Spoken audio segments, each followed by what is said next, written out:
ఈ యుగంలో కూడా సజీవంగా ఉన్న చిరంజీవులలో ఒకరు హనుమంతుడు.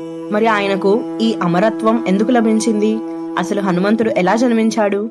ఆంజనేయుడు శక్తి వెనుక ఉన్న దివ్యమైన రహస్యాన్ని తెలుసుకోండి. హనుమంతుడు తల్లి అంజనాదేవి, తండ్రి వాయుదేవుడు. ఒకప్పుడు అంజనాదేవి సంతానం కోసం కఠోర తపస్సు చేయగా వాయుదేవుడు ఆమెకు ఒక వరం ఇచ్చారు. తాను అత్యంత శక్తివంతమైన కోతి రూపంలో ఆమెకు కుమారుడిగా జన్మిస్తానని.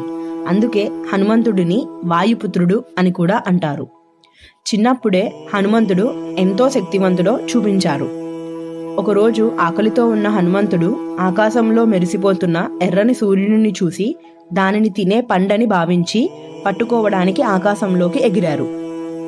హనుమంతుడు సూర్యుడిని మింగడానికి ప్రయత్నించగా దేవతల రాజు ఇంద్రుడు తన వజ్రాయుధంతో ఆంజనేయుడు దవడపై కొట్టాడు. ఆ దెబ్బకు హనుమంతుడి దవడ ఎముక విరిగింది. అందుకే ఆయనకు హనుమాన్ అనే పేరు వచ్చింది. హను అంటే దవడ, మాన్ అంటే విరిగినది. తన కొడుకుపై దాడి జరిగినందుకు కోపగించిన వాయుదేవుడు భూమిపై గాలి ప్రసారాన్ని నిలిపివేశాడు. అప్పుడు బ్రహ్మ, ఇంద్రుడు, ఇతర దేవతలు వచ్చి హనుమంతుడికి ఎన్నో అద్భుతమైన వరాలు ఇచ్చారు. ఈ వరాల కారణంగానే హనుమంతుడు చాలా శక్తివంతంగా, వేగంగా, అద్భుతమైన తెలివితేటలను పొందారు. అన్నిటికంటే ముఖ్యంగా బ్రహ్మదేవుడు హనుమంతుడికి చిరంజీవి అని వరం ఇచ్చారు. అందుకే కలియుగాంతం వరకు ఆయన సజీవంగా ఉంటారు.